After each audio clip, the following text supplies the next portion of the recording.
All right, what's up, guys? So today I'm going to be doing some more resealing some of the caulk here on the Northern Lite Truck Camper. I'm just going to go up close and show you guys some of these areas here. Like here's an example. We've got a little bit of separation in the caulk here, a little seam. So we're going to be going over that little area there. This one seems to be good.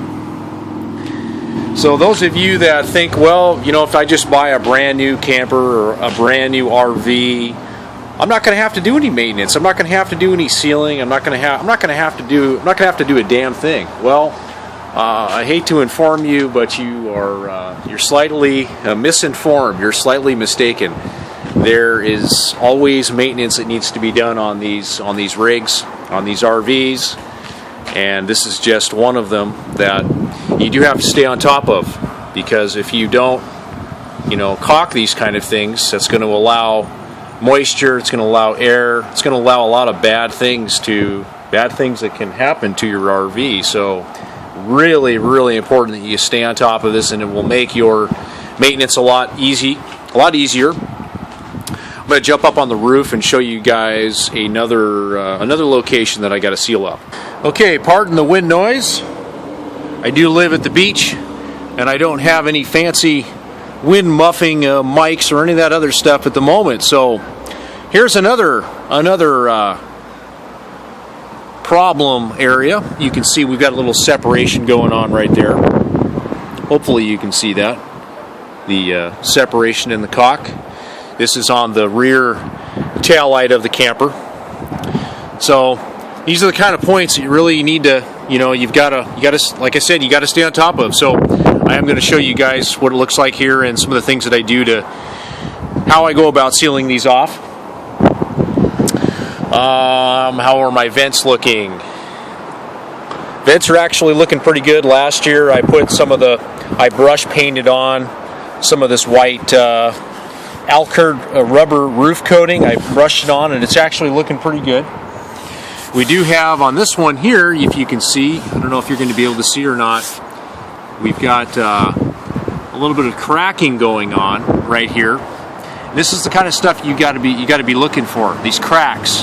Okay, that's going to potentially allow some water in.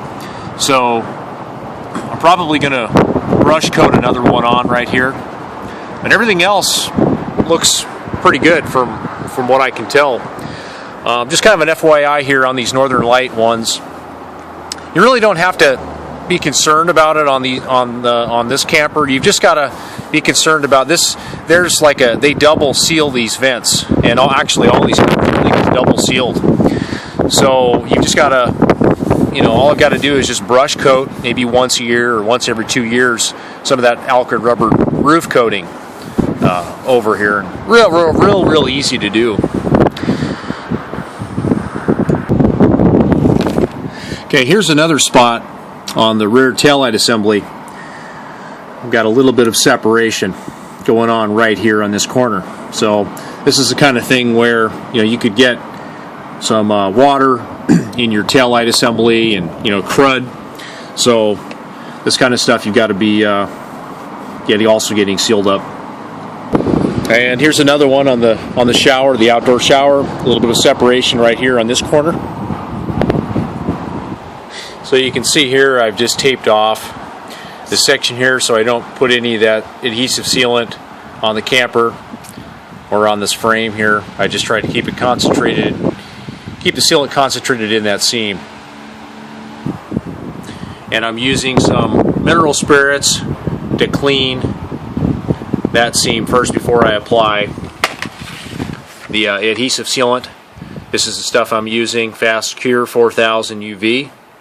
3M, medium strength.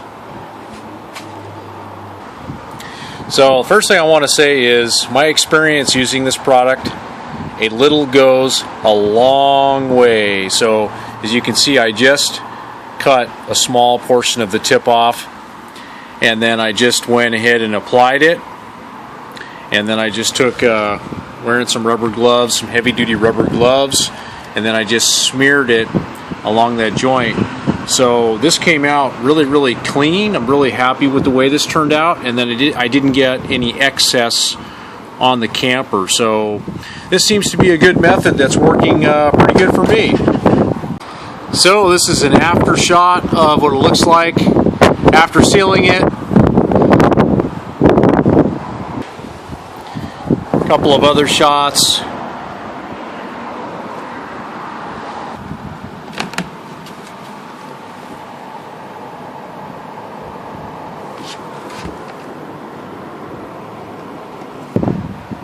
I also had to go around the top of the windows up here too, and a couple of other places.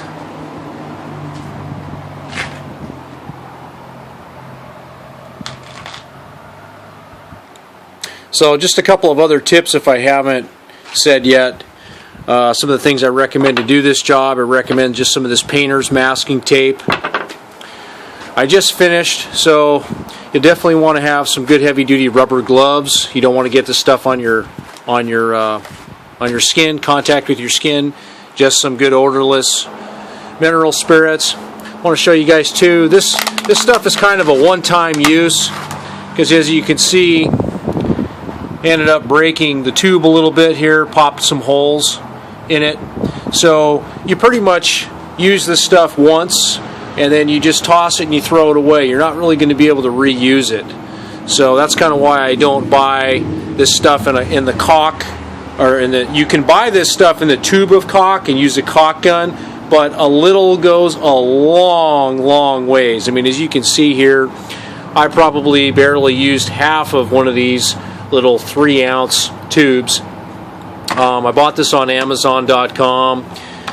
I think I paid somewhere in the ballpark of around $13-14 for a tube of this stuff. So you do it once a year. It's really cheap maintenance.